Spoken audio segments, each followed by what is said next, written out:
I want everyone to be free of any obsession with food and exercise in their body, because there's so much good work and fun work and ways to pursue our passions and our interests that can serve other people. Hello, everyone. It's been a minute. I have 4 books to talk about at the end of this episode, but today we are talking about things that have helped me heal from binge eating and help heal my relationship with food and my body image. And it may not be something that you think of right away. More seemingly practical things that help me heal my binge eating, heal from binge eating, and heal my relationship with food. I have another episode on that, and I will link that down below for you guys to watch after this one. But it is just as important as this episode. And this episode is just as important as that episode. And this episode may even have either further reaching positive effects than the other episode. So having said all of that very vague information, let's hop into it. So today is about how serving other people has helped me heal. And it's not something that I recognized for many, many years, unfortunately. And it's only more now in hindsight, now that I've been able to apply a lot more of those practical practices, that I've been able to see like, oh, serving other people makes a difference and has made a difference. When I mean serving people, I don't just mean, for example, like going out and volunteering. I also mean something as simple as asking your friend to hang out. Now, this may seem like, okay, yeah, what's the point? But for me, when I was struggling with the worst of my binge eating, with the worst of my disordered eating, I turned very inward, very into myself, because I was either obsessed with, this is how many calories I have in a day and I can't go over, so I can't go out and hang out with friends and go get ice cream and just go hang out and bake at someone's house. Like it's almost like I can't risk doing that because then I might eat too much. And then it transitioned to, I feel ashamed because I've eaten so much. I've binged today, I've binged tonight. I feel really gross because I binged last night. And I'm bloated and I just have a really bad body image. And so it was all like turning into myself that I was just struggling and I couldn't get out of my own head. I can't be alone in that. If you are struggling with disordered eating, eating disorders, poor body image, it can be hard, and I'm sure you can relate if you're in that space. It can be hard to have a good time with other people because, one, you're either so deep into it that you're like, this is my life, or you're trying to overcome it. You're trying to win. You're trying to win the battle against your disordered eating, against your poor body image. So it can be hard to push yourself, force yourself sometimes to turn outward and be intentional about what you're doing and going and spending time with other people. And there are going to be times, and there were times for me when I would go hang out with people and I would just be thinking about like, I'm uncomfortable in my clothes, like I just binged, or like I can't wait to get home because there's food at home that I just want to eat. And then like not eating when I'm out, or like really being cautious about what I'm eating when I'm out. And it's just this chaos that would also distract me from enjoying the time with the people I was with. So it's not just as easy as like going out with people, going out and volunteering, going out and being with a community. Like there's probably going to be a struggle during that time. However, as a Christian, as someone who has accepted Jesus as their Lord and Savior, I believe that the devil, the enemy, used my disordered eating, tried to use my disordered eating to distract me from my purpose, from serving other people, from being growing into a better person, a more mature person, because it was all about me, me, me. Even though like I didn't feel good and I didn't like it at the time, it distracted me from being able to serve other people. And so, like I mentioned earlier, it can be as simple as just being a good friend, being a good daughter, being a good sister, etc. Just being a better person in whatever relationships you have in your life, because you don't have the mental headspace to just clear out your mind from food, from exercise, from your body, from how your clothes feel. I didn't have that room to be a good listener, to definitely be vulnerable in my relationships. I was not wanting to tell people like, yeah, I'm struggling with eating. I just can't control myself. Like, I wasn't being that. And it's hard to be a good friend, for example, if you hardly ever want to hang out. Like, it's hard to have any sort of relationship when you aren't spending the time with that person, those people. Once I was starting to feel the chains loose and I was able to start living my life, not just like going through the steps and doing what I needed to do to live life, it was after college. And so I moved away from everything I knew and I was in a new place, and it took several years for me to get outside of my comfort zone and go out and do activities, even if it was on my own, and make friends through those experiences. But when I did, it was so worth it. Like, I went outside of my comfort zone. I joined a women's Bible study and I met one of my best friends. And so it almost seems unrelated. Even as I'm talking about it now, it feels almost unrelated because I had healed my relationship with food a lot, but not all the way. And even though I was still struggling a bit, just having activities and groups and friends that I saw on a regular basis, just having that community and having people to live life with and enjoy experiences with, it helped me get out of my head and get off of any obsession with my body and how I'm eating and the amount of exercise I'm getting. And then in 2020, when the lockdowns hit, I was by myself a lot more than normal, even though I was by myself maybe more than some people to begin with.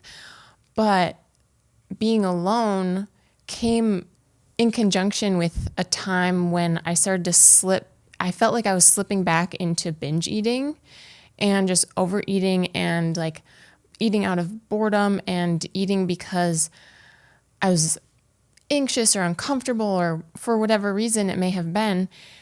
Looking back now, I didn't have community at that time. I wasn't spending time out with friends. I wasn't going to Bible study. I wasn't going to whatever it may have been.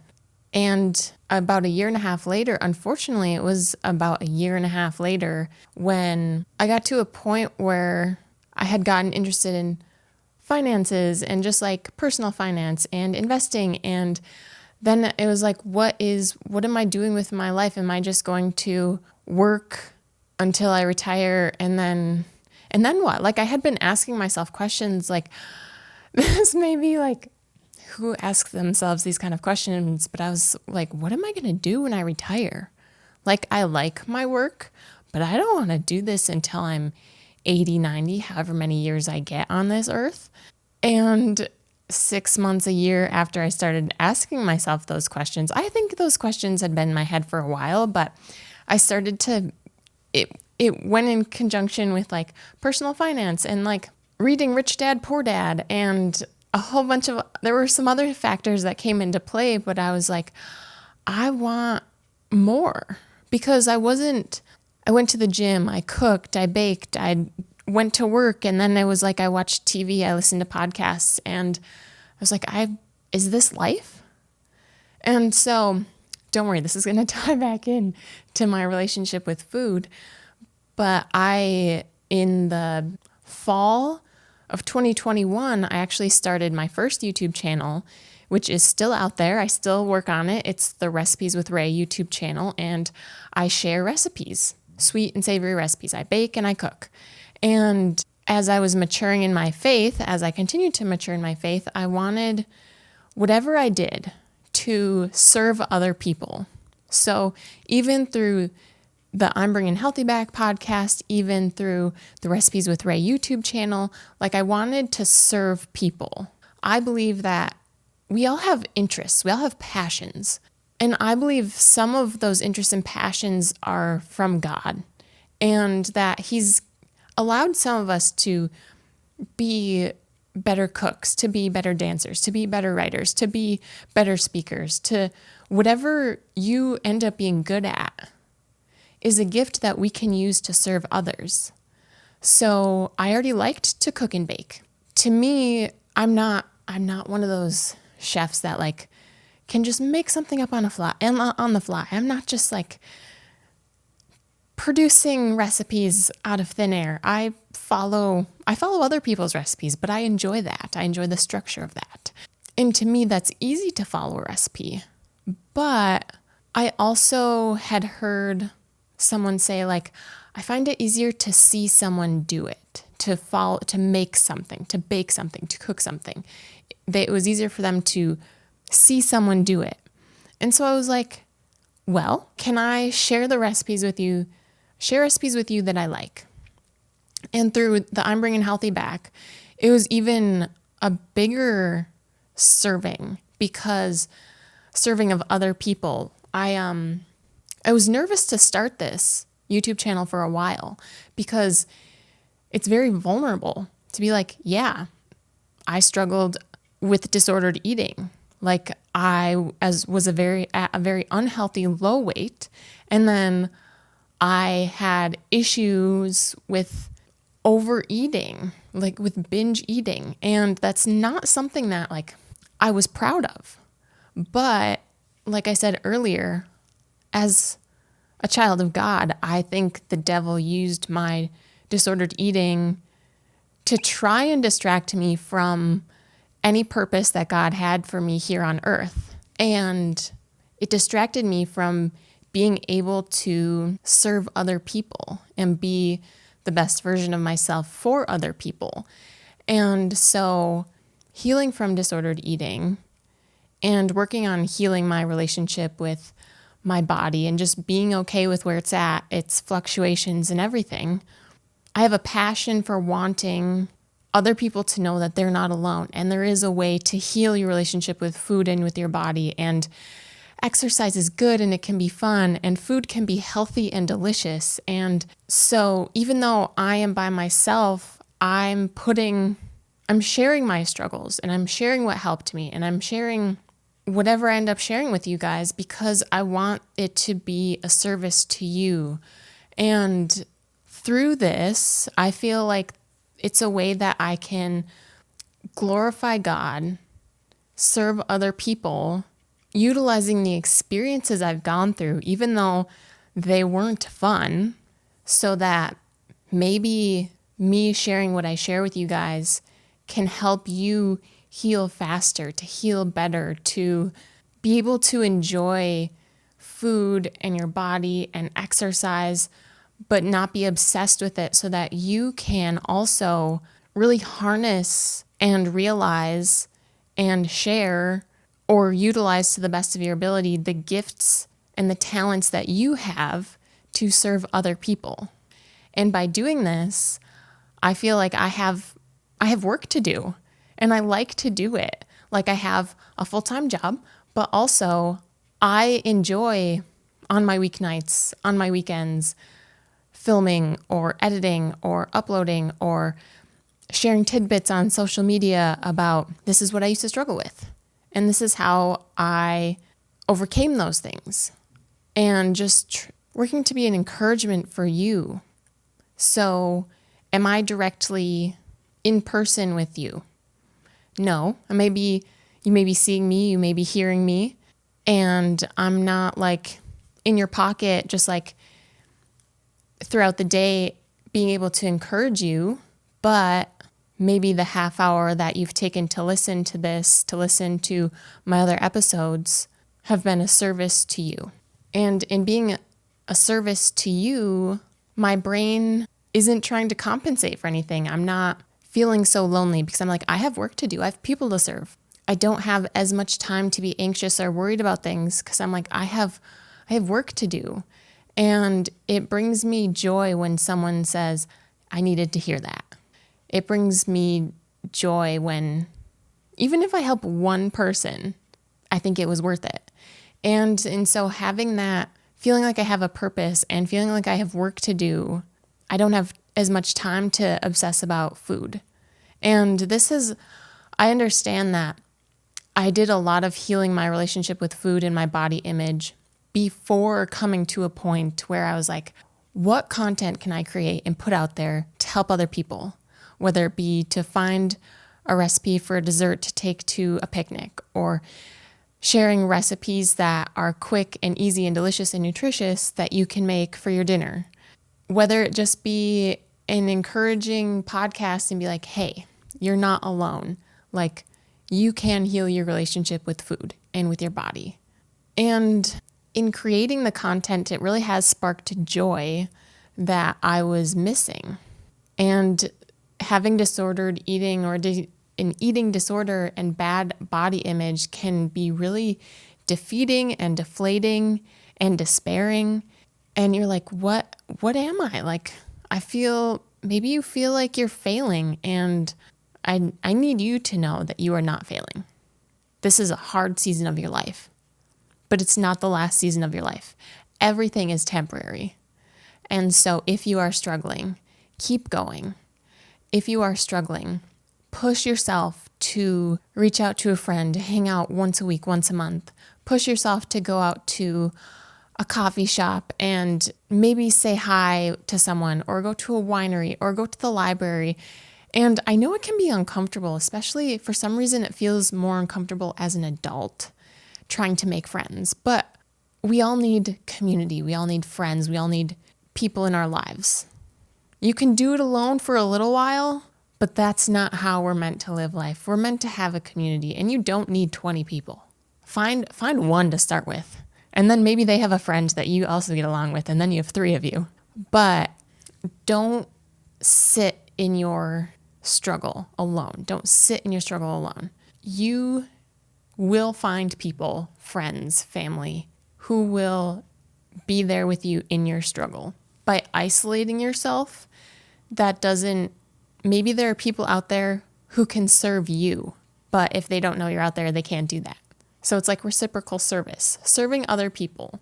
Serving other people doesn't have to be volunteering. It doesn't have to be those typical things like picking up garbage off the side of the highway, volunteering at a soup kitchen, etc. Those can be really great things, but it can be something as simple as just stopping by at a friend's house, dropping off some dessert, saying hi, those little things matter. Other people notice them. Your friends, your family, they notice those little things. And I know it can be so hard when you're struggling, when you feel like you just want to isolate until it all goes away. And unfortunately, it doesn't just go away. Sometimes it does. Like, I believe that God is so good that he could take away the struggle right now.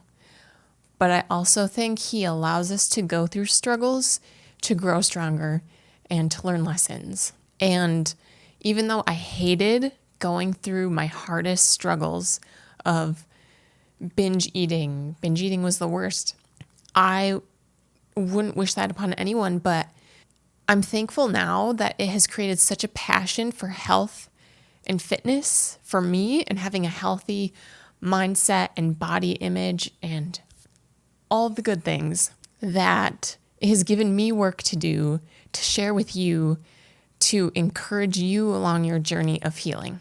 And so having a community, me working to create a community with you guys, to free ourselves from whatever prison we are in our head with food, with our body, that's how I want to serve you.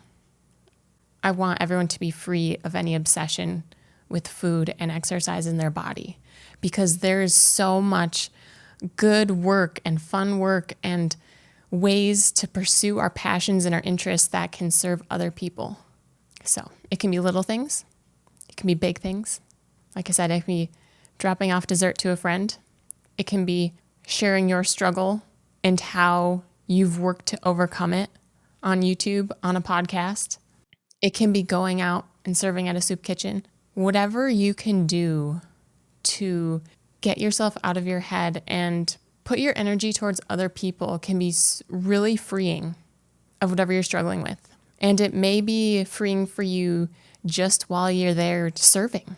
But if you continue to do it, see how that transforms your mind and your thinking and how it can start to heal you. I'd be so interested if you guys have comments about this. Leave them down below if you're listening on YouTube. What have you done? What has helped you?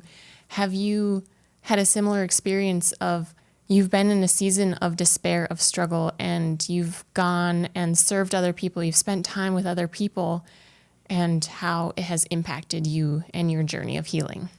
If you guys are new here, welcome. My name is Rachel. This is I'm Bringin' Healthy Back. If you've listened this far, you can tell that I want to create a community and a platform to help people along their journey of healing their relationship with food and their body, and to enjoy healthy food and fitness, but also at the same time being able to enjoy dessert and days of just laying outside reading or whatever you like to do, just finding a healthy balance of life. And so if that's something that you're interested in, if you're on YouTube, go ahead and subscribe. If you're listening on podcast, I encourage you to follow the podcast.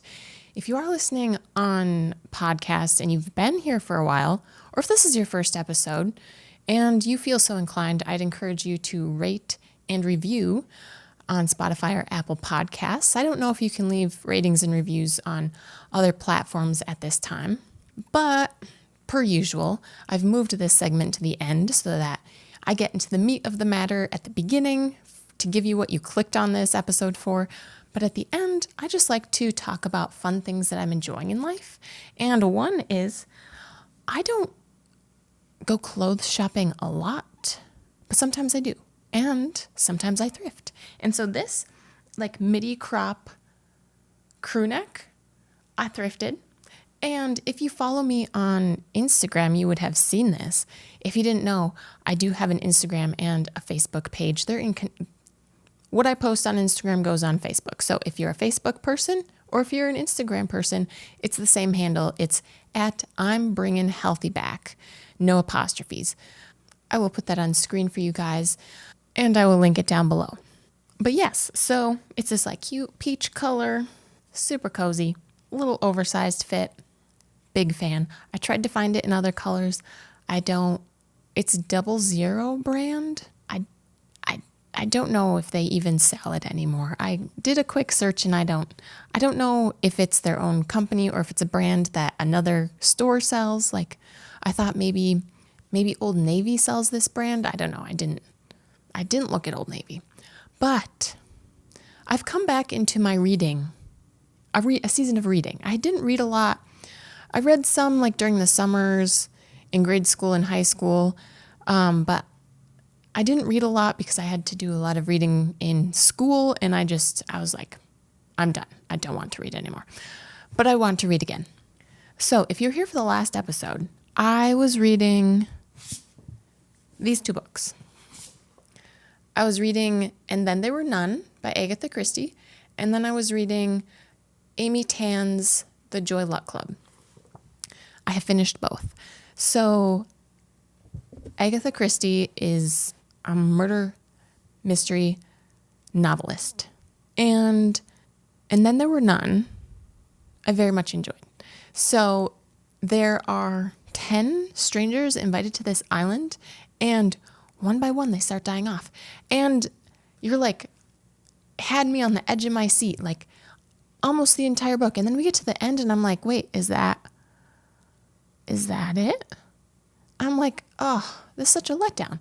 And then there's an epilogue and you're like, okay, tell me more. And at the end of the epilogue, I was like, okay. And then there's one final section at the end. and then it gets wrapped up. And I didn't see it coming. But then you find out and you're like, okay, that makes sense now. So I do watch some booktubers on YouTube, and one of the booktubers, I happened to click on one of the videos and she mentioned And Then There Were None, and she didn't like it. And I was like, I guess we have very different tastes in books, but I liked it. I'm a murder mystery kind of person. I listen to true crime podcasts. I like the cop shows on TV. It's just what I like. So if you like that kind of thing, I think you would enjoy And Then There Were None.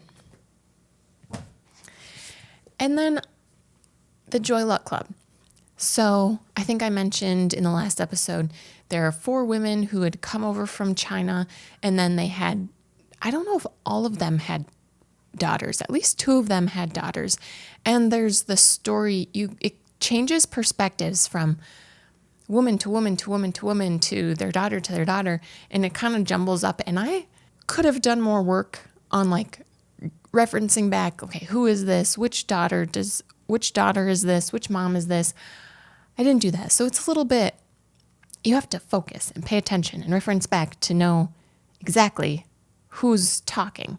But it's the meaning I got out of it. I actually enjoyed it. I wasn't expecting to enjoy it, but I enjoyed it. The meaning I got out of it was that you have these moms who lived the first 2 to 3 decades of their life in China. And there's a lot of honor in that culture, and there's a lot of respect for your elders, and it's very a community versus an individualistic society. And then the women raised their daughters in America, and they wanted their daughters to fit in America. And so their daughters are more selfish, if I can say that, and they don't have like the same honor and respect for maybe their parents that the moms wanted them to have. And so you get the different women's perspectives, and then you're like, it's just realizing that they didn't know each other's stories, and they didn't know each other's pasts, and they didn't know what was going on in each other's lives. And so they couldn't understand why they acted a certain way, why they said certain things. And as you read, you can realize, you're like, oh, that's why she does what she does, acts the way she acts, says what she says. But it's the same thing in our lives, like our parents, our siblings, our spouses, our friends, like why do they treat me that way? Why do they say that? Why are they doing that? And it's the same thing, like you never know someone's full story. So it's good to be curious, and it's good to have grace and to forgive people for their shortcomings, because sometimes we don't understand why they do what they do, act the way they act, think the way they think, say what they say. I enjoyed the book. Not my usual. The only reason I picked this was because I'd heard of it before, and I think it's a very well-known book. It is a New York Times bestseller, which doesn't always mean, unless you keep tabs on the New York Times bestseller list, it doesn't always mean anything to you. But yeah. So the current reads, another Agatha Christie, we have The Big Four. This is a Hercule Poirot novel, mystery. Only 4 chapters in, but I've enjoyed it so far. I have seen Death on the Nile, and I have seen the most recent version of Death on the Orient Express, and I liked the movies. I didn't love the movies. I am so far very much enjoying this book, even though I'm only 4 chapters in. I may be premature on my judgment, but it's told from Poirot's friend's perspective. And I'm getting very much Holmes and Watson vibes. So like Poirot is like Sherlock Holmes, very deductive in his understanding and reasoning and investigative skills. And then Watson, Dr. Watson, is like Hastings, which is whose perspective this book is told from. Hastings, who is Poirot's friend. So the Big Four. Got a little conspiracy stuff going on in here. I'm excited to see where it goes. And then lastly, The Secret Life of Bees. So this was made into a movie Because when this book was printed, it was soon to be a major motion picture. And this is also a pretty well-known novel, and I've been enjoying it. I'm chugging along. I'm 135 pages into a 300-page book, and it's set in the 1960s South. We're in South Carolina. There's a 14-year-old girl, white girl, and she runs away from home with there's a black like housekeeper caregiver that lives with her and her father. And she runs away from her dad, and her name is Lily, and then Rosaline is the housekeeper caregiver, and they run away. And Lily lost her mom when she was really young, I want to say 4. And so Lily wants to know more about her mom because her dad doesn't tell her anything. Her dad doesn't like to talk about her mom. And they end up 2 hours away from where Lily and Rosaline live, at the house of these 3 black women who have a beekeeping operation. That's what they do for a living. They're 3 sisters. They have a bunch of hives, and then they have hives at farms throughout the community because the farmers like having the bees. They help pollinate their crops. And I'm not exactly sure if I can tell you what the meaning of the story is right now, but there's the conflict of the Civil Rights Act just being signed in, and Lily being 14, and she's kind of at like the coming of age, but she's trying to find out about her mom, and she thinks that these women, or like the oldest sister, I believe she's the oldest sister, she's kind of the one in charge, Lily thinks that this woman knew her mom, but Lily hasn't told these women the truth about why she's there and why she chose to go to their home to meet them. And so Lily and Rosaline are working with the sisters with their beekeeping operation and the house, just keeping of the house and the property. And that's kind of where we're at right now. Lily lies a lot about like why she's there, and it's witty how it's written. There's humorous parts of just like the author wrote Lily's perspective well, because there's the naivete of a 14-year-old girl in it. And so that's kind of fun and frustrating at times. And right now I think it's going to be about like Lily figuring out who she is. And that's all I can say about it right now. I really don't know where the story's going, but I've been enjoying it for the most part.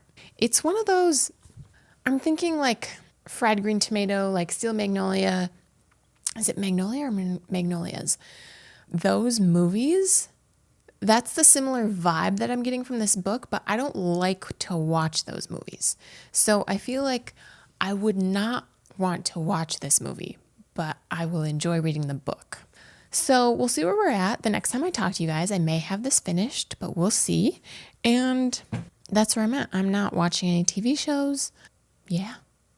If you guys have listened this far, thanks so much. Why don't you leave a stack of books emoji in the comments? And if you're reading something right now, let me know what you're reading. I'd love to hear about it.